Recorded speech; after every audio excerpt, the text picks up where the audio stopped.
Why is there so much insurgency in North East? दोस्तों, हाल ही में Ayushman Khurana starrer अनेक release हुई थी। इस जियो पॉलिटिकल थ्रिलर का मेन प्लॉट इंडिया के नॉर्थ ईस्टर्न रीजन में सेट किया गया था। इंडिया की इंटरनल सिक्योरिटी पर बेस्ड इस रोमांचक मूवी में एक अंडरकवर एजेंट नॉर्थ ईस्ट के एक इंसर्जेंट ग्रुप के साथ पीस ट्रीटी नेगोशिएट करने जाता है। ये एक ऐसा टास्क था जो बिना किसी खास सक्सेस के कई सालों से चलता आ रहा था।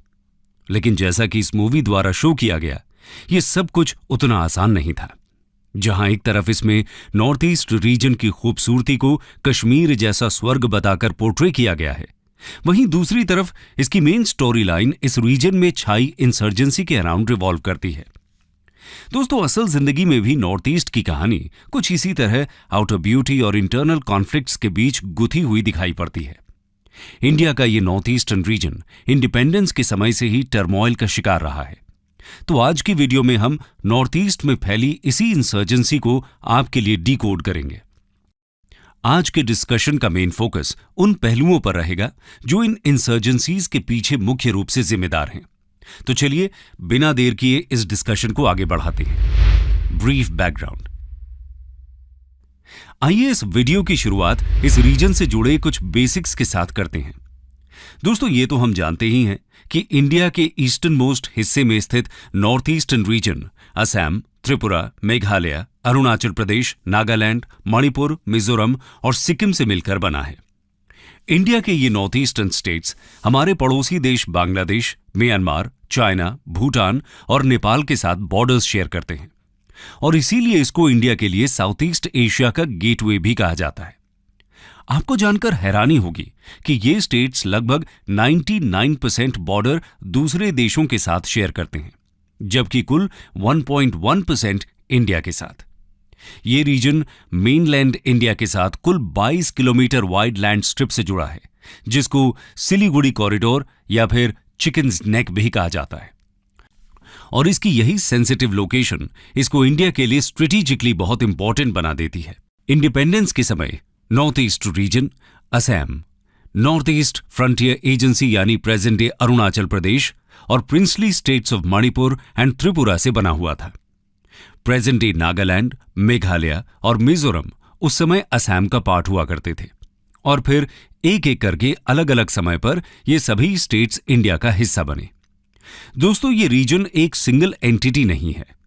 यहां न जाने कितने डाइवर्स ट्राइबल ग्रुप्स अपने डिफरेंट हिस्टोरिकल बैकग्राउंड्स के साथ अपने पॉलिटिकल फ्यूचर का बहुत अलग पर्सपेक्टिव रखते आए हैं और इसीलिए इस रीजन को अलग अलग ट्राइब्स, लैंग्वेजेस, कल्चर्स, हिस्ट्री और एथनिसिटी का मेल्टिंग पॉट कहा जाता है। लेकिन इंडिया की यूनिटी इन डाइवर्सिटी का ये अनोखा उदाहरण कई दशकों से इंसर्जेंसी के कहर से जूझ रहा है। और वो क्यों, ये जानने से पहले आइए इसके ओरिजिन पर एक क्विक नजर डालते हैं। Genesis of the insurgency. दोस्तों, जैसा कि हम जानते हैं कि ब्रिटिशर्स के द्वारा इस रीजन में लार्जली नॉन इंटरफेरेंस की पॉलिसी अपनाई गई। वो नॉर्थ ईस्ट इंडिया को केवल रॉ मटेरियल के एक्सपोर्टर की तरह एक्सप्लॉइट करते थे। लेकिन 1947 में जब भारत आजाद हुआ तो उसके लिए इन रीजन्स को अपने साथ इंटीग्रेट करना बहुत क्रूशल था। नॉर्थ ईस्ट के डिस्टिंक्ट ट्राइबल कल्चर को जब इंडिया के साथ इंटीग्रेट करने की बात आई तो यहां की ज्यादातर कम्युनिटीज ने इसको अपोज किया और यहीं से इस रीजन में इंसर्जेंसी की शुरुआत हुई। सबसे पहली अपराइजिंग हमें मिड 1950s में नागा नेशनल काउंसिल NNC के द्वारा नागा हिल्स में देखने को मिली। जब इंडिया ने नागाज की इंडिपेंडेंट नागालैंड की मांग को रेजिस्ट किया, तभी से उनके द्वारा इस आर्म्ड रिबेलियन की शुरुआत हुई। 1956 में इंडियन आर्मी ने यहां पर काउंटर इंसर्जेंसी ऑपरेशन लॉन्च किया और इस रीजन को डिस्टर्ब्ड एरिया घोषित कर दिया गया। इसी को देखते हुए यहां कई और ट्राइबल ग्रुप्स ने अपनी इंडिपेंडेंस के लिए इंसर्जेंसी को जन्म दिया। इसीलिए नागा इंसर्जेंसी को मदर ऑफ ऑल इंसर्जेंसीज भी कहा जाता है। खैर, उसके बाद 1966 में प्रेजेंट डे मिजोरम की लुशाई हिल्स डिस्ट्रिक्ट के लोग असम एडमिनिस्ट्रेटर्स के अगेंस्ट रिवोल्ट में खड़े हुए। उनका कहना था कि असम एडमिनिस्ट्रेशन उनके कंसर्न्स और डिमांड्स को पूरी तरह से निग्लेक्ट कर रही है। ये इंसर्जेंसी लगभग 20 साल तक चली। 1960s में मणिपुर में इम्फाल वैली की मेइतेई कम्युनिटी ने एक और इंसर्जेंसी को जन्म दिया।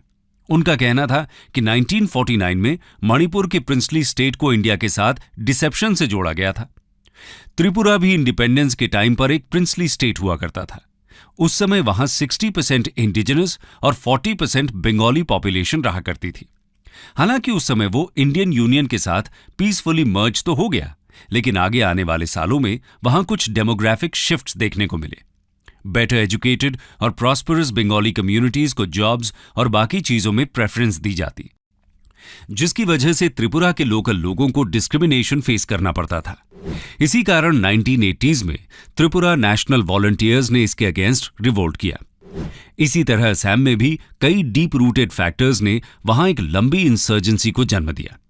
तो दोस्तों, ये नॉर्थ ईस्टर्न रीजन में जन्मी इंसर्जेंसीज के कुछ उदाहरण हैं और इन सबके स्पेसिफिक रीजंस बहुत अलग अलग हैं। लेकिन अगर एक ब्रॉड पिक्चर देखी जाए तो इसके कुछ कॉमन थ्रेड्स हैं जो मुख्य तौर से इस रीजन में इंसर्जेंसी को जन्म देते हैं। आइए उन पर नजर डालते हैं। Reasons behind insurgency in north eastern region. Ethnic differences. दोस्तों, जैसा कि हमने पहले भी कहा, north east region ethnically India का सबसे डाइवर्स रीजन है। एंथ्रोपोलॉजिकल सर्वे ऑफ इंडिया के द्वारा लिस्टेड 635 ट्राइबल ग्रुप्स में से 213 ट्राइबल ग्रुप्स के 40 मिलियन पीपल इसी रीजन में रहते हैं। इन सभी ट्राइब्स के कल्चर, आइडेंटिटीज, प्रॉब्लम्स, डिमांड्स और एस्पिरेशंस भी बहुत अलग अलग रही हैं। यहां की ट्राइब्स मंगोलॉयड ओरिजिन से बिलोंग करती हैं और ये खुद को मेन स्ट्रीम इंडिया की आर्यन और द्रविडियन रेसेस से डिफरेंट मानती हैं। इसीलिए इनको मेन स्ट्रीम इंडिया में इंटीग्रेट करना उनकी डिस्टिंक्ट आइडेंटिटी के लिए हमेशा से खतरा रहा है और अपने इसी कल्चर को प्रोटेक्ट करने के लिए ये लोग इंसर्जेंसी का सहारा लेते आए हैं। Political and governance issues. दोस्तों, ज्यादातर नॉर्थ ईस्ट स्टेट्स का पॉलिटिकल स्ट्रक्चर करप्शन की चपेट में है। कई रिपोर्ट्स के मुताबिक यहां पर पॉलिटिशियंस और इंसर्जेंट ग्रुप्स के बीच एक स्ट्रॉन्ग नेक्सस देखने को मिलता है। नॉर्थ ईस्ट पीपल का ब्यूरोक्रेसी और सेंट्रल एडमिनिस्ट्रेशन में लो रिप्रेजेंटेशन, साथ ही साथ लोकल बॉडीज की इनइफेक्टिवनेस इन इश्यूज को और भी ज्यादा बढ़ा देता है। इस पुअर स्टेट स्ट्रक्चर की वजह से पब्लिक की इनसिक्योरिटी बहुत बढ़ जाती है। न्यू दिल्ली यानी सेंट्रल एडमिनिस्ट्रेशन से लॉन्ग डिस्टेंस और लोकसभा में पुअर रिप्रेजेंटेशन की वजह से यहां के लोग अपनी वॉइस को पॉलिसी मेकिंग कॉरिडोर्स तक नहीं पहुंचा पाते। गवर्नमेंट द्वारा led centralised planning in indigenous population के पार्टिसिपेशन को रिस्ट्रिक्ट करती है। इसीलिए यहां पर जो भी डेवलपमेंटल और काउंटर इंसर्जेंसी पॉलिसीज अपनाई जाती हैं, उनमें ग्राउंड रियलिटीज की झलक थोड़ी कम मिलती है। इंसर्जेंट्स यूनियन गवर्नमेंट की कॉलोनियल और डिस्क्रिमिनेटरी पॉलिसीज को रीजन के बैकवर्डनेस का कारण मानते हैं। इसके अलावा कई एक्सपर्ट्स मानते हैं कि armed forces special powers act यानी AFSPA जैसे लॉज इस कॉन्फ्लिक्ट को मिलिट्री लेवल पर ले जाते हैं, जिससे यहां की पॉपुलेशन और भी ज्यादा एलियनेट हो जाती है। साथ ही इस रीजन में हर साल भयानक फ्लड्स देखने को मिलती हैं, जो करोड़ों की प्रॉपर्टीज और लाखों लोगों की लाइव्स को अफेक्ट करती आई हैं। हाई रेनफॉल, रिवर्स के बदलते हुए कोर्सेज, पुअर ड्रेनेज सिस्टम और नैरो वैलीज के कारण इस रीजन में फ्लड, इरोजन्स, लैंडस्लाइड्स काफी कॉमन इवेंट्स हैं, जिसके कारण इस रीजन को लैंड लॉसेस के अलावा इंफ्रास्ट्रक्चर लॉस भी झेलना पड़ता है। एक्सपर्ट्स के मुताबिक सेंट्रल गवर्नमेंट का इसके प्रति कोई स्ट्रिक्ट एक्शन न लेना उनके लिए लोगों में डिस्ट्रस्ट पैदा करता है। दोस्तों, पहले से लो डेवलपमेंट का इंपैक्ट झेल रहे इस रीजन में बांग्लादेश से लाए लार्ज स्केल रेफ्यूजीज और इलीगल इमिग्रेंट्स ने भी इंसर्जेंसी को बड़े लेवल पर इंक्रीज किया। इलीगल इमिग्रेंट्स लोकल पॉपुलेशन के रिसोर्सेज कंज्यूम करते हैं, जिसकी वजह से सोशल अनरेस्ट और भी ज्यादा बढ़ता है। उदाहरण के लिए 1979 के मंगलादाई बाय इलेक्शन के इलेक्टोरल रोल्स में 45,000 इलीगल इमिग्रेंट्स ने रजिस्टर किया। इसकी वजह से यहां के लोकल पॉपुलेशन में गुस्सा भड़क उठा और इसी एंटी इमिग्रेशन एजिटेशन ने असम में यूनाइटेड नेशनल लिबरेशन फ्रंट के द्वारा लीड की जा रही इंसर्जेंसी को जन्म दिया। Under development due to geographical challenges. North eastern states की जियोग्राफी भी इंसर्जेंसी को फ्यूल करने का एक मेन कारण है। आज भी हिली, इनएक्सेसिबल टेरेन के कारण रीजन के कई एरियाज में ट्रांसपोर्ट लाइंस प्रॉपर्ली डेवलप नहीं हो पाई हैं। इस रीजन में pan India national road, national highways और इंडियन रेलवे नेटवर्क की भारी कमी पाई गई है, ये पुअर डेवलपमेंट जहां एक तरफ यहां के लोगों और इंडियन गवर्नमेंट के बीच की दूरियां बढ़ाने का काम करता है, वहीं दूसरी तरफ ये इंसर्जेंट मूवमेंट्स के लिए बहुत हेल्पफुल साबित होता है। यहां का डेंसली फॉरेस्टेड टेरेन और extreme weather conditions insurgent groups के छिपने के लिए सूटेबल कंडीशंस प्रोवाइड करते हैं। उदाहरण के तौर पर Assam based insurgent group ULFA Assam और अरुणाचल प्रदेश भूटान बॉर्डर के थिकली फॉरेस्टेड रीजन और लेस कनेक्टिविटी का काफी लंबे से सहारा लेते आए हैं। एक इंसर्जेंट ग्रुप अगर एक बार यहां सेटल हो गया तो फिर गवर्नमेंट को उसको डिटेक्ट और काउंटर करने में सालों साल लग जाते हैं। ऐसी जियोग्राफी में ये ग्रुप्स अपनी गोरिल्ला वॉरफेयर और हिट एंड रन की टैक्टिक्स भी अपना पाते हैं और सिक्योरिटी फोर्सेस के लिए ये एक बड़ा चैलेंज बन जाता है। इसके अलावा इस रीजन का 4500 kilometre long international border porous है, जिसकी वजह से यहां ऑपरेट कर रहे इंसर्जेंट्स भूटान, म्यांमार और बांग्लादेश में आसानी से आ जा पाते हैं और उन्होंने यहां पर सेफ हेवन्स एस्टैब्लिश किए हुए हैं। ये पोरस बॉर्डर्स इंसर्जेंट्स के साथ साथ इलीगल इमिग्रेशंस, ड्रग्स और आर्म्स के ट्रांसफर को भी बेहद आसान बना देते हैं। सो कॉल्ड गोल्डन ट्रायंगल का पास में होना यहां के यूथ को ड्रग एडिक्शन का शिकार बना देता है। पुअर लॉ एंड ऑर्डर के साथ साथ इन लोगों की प्रेजेंस को इंसर्जेंट ग्रुप्स अपने मकसद के लिए आसानी से इस्तेमाल कर पाते हैं। Sense of isolation, deprivation and exploitation. दोस्तों, पॉलिटिकल स्टेबिलिटी की कमी और इकोनॉमिक डेवलपमेंट का कुछ हिस्सों में सीमित होना भी इस रीजन की पुअर पॉपुलेशन के अपलिफ्टमेंट को अफेक्ट करता है। रिसोर्सेज की कमी होने के कारण इस रीजन को सेंट्रल गवर्नमेंट के फंड्स पर डिपेंड रहना पड़ता है। यहां पर ट्रेडिशनल एग्रीकल्चर के चलते लो प्रोडक्टिविटी देखने को मिलती है, जो नेशनल स्टैंडर्ड से बहुत कम है।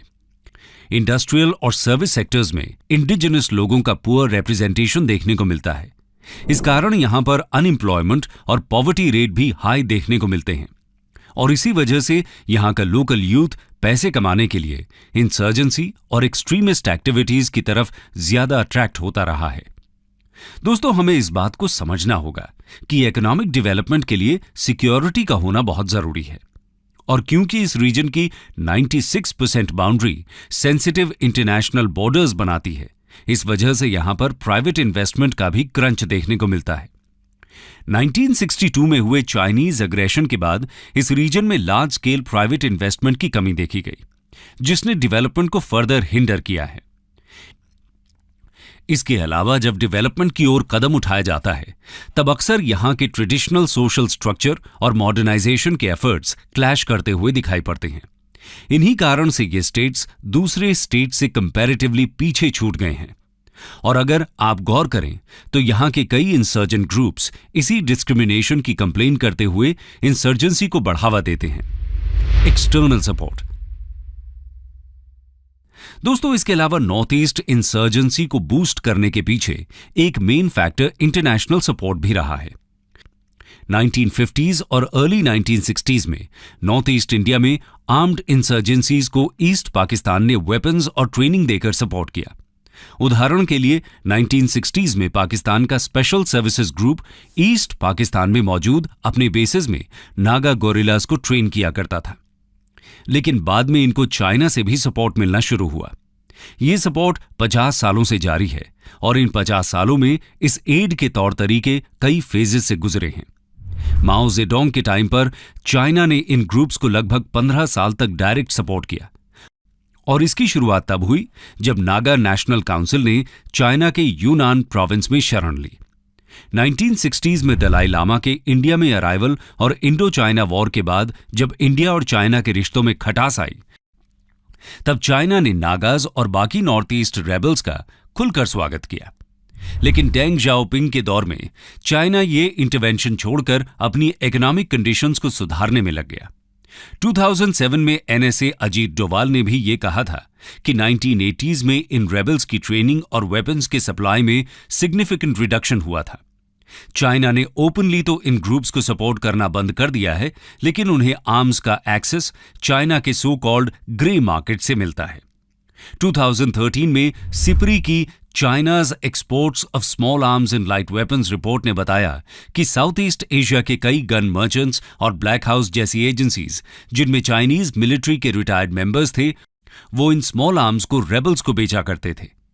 ये स्मॉल आर्म्स सिर्फ इंडियन नॉर्थ ईस्ट इंसर्जेंट्स ही नहीं, बल्कि नेपाल के माओइस्ट्स और अफगानिस्तान के तालिबानी भी खरीदते थे। इसके अलावा चाइना इंसर्जेंट्स को सेफ हेवन भी प्रोवाइड करता रहा है। उदाहरण के लिए उल्फा लीडर परेश बरुआ ने अपनी आर्म्स ट्रेनिंग चाइना में मिड 80s में ली थी। बरुआ, जो पहले बांग्लादेश से ऑपरेट करता था, वो अब यूनान और म्यांमार के जंगल्स के बीच मूवमेंट्स करता रहता है। और जाहिर है कि ये सब चाइनीज सपोर्ट के बिना पॉसिबल नहीं हो सकता।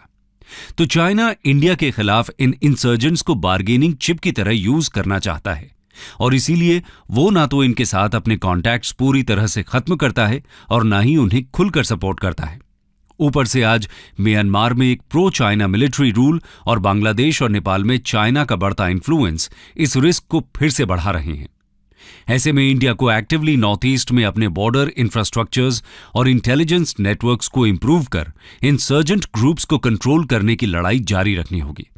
तो दोस्तों, हिस्टोरिकली इन सभी फैक्टर्स का कॉम्बिनेशन इस रीजन में इतने दशकों से इंसर्जेंसी को सस्टेन करता आया है। लेकिन पिछले 2 दशकों में गवर्नमेंट ने इस इश्यू से डील करने के लिए कई प्रोएक्टिव स्टेप्स लिए हैं, जिन्होंने यहां पॉजिटिव इंप्रूवमेंट्स भी शो किए हैं। उदाहरण के लिए, एक समय पर इस रीजन में 120 मिलिटेंट ग्रुप्स ऑपरेट किया करते थे, लेकिन पिछले कुछ सालों में गवर्नमेंट के मिलिट्री ऑपरेशंस और नेगोशिएशंस की बदौलत इस नंबर को 40 तक रिड्यूस कर दिया गया है, जिसमें से मणिपुर में यह संख्या सबसे ज्यादा है और सिक्किम और मिजोरम में लगभग ना के बराबर। मिनिस्ट्री ऑफ होम अफेयर्स की एक रीसेंट रिपोर्ट के मुताबिक इस रीजन की सिक्योरिटी सिचुएशन 2014 के बाद काफी हद तक इंप्रूव हुई है। 2014 के कंपैरिजन में 2020 में इस रीजन के इंसर्जेंसी इंसिडेंट्स 80% तक रिड्यूस हुए हैं। वहीं सिक्योरिटी फोर्सेस की कैजुअलिटीज 75% और सिविलियन डेथ्स 99% तक कम हुई हैं। तो आज की कहानी हमें यह बताती है कि आज हम अपने इंडिपेंडेंस के 75 ईयर्स सेलिब्रेट कर रहे हैं, लेकिन इसको सेलिब्रेट करते हुए हमारे लिए ये याद रखना जरूरी है कि इंडिया के लिए इंडिपेंडेंस से लेकर आज तक ये नेशन बिल्डिंग का सफर जरा भी आसान नहीं रहा है, और इन सभी चैलेंजेस के बावजूद इंडिया ने पूरे नेशन को एकजुट रखने का रोल बखूबी निभाया है।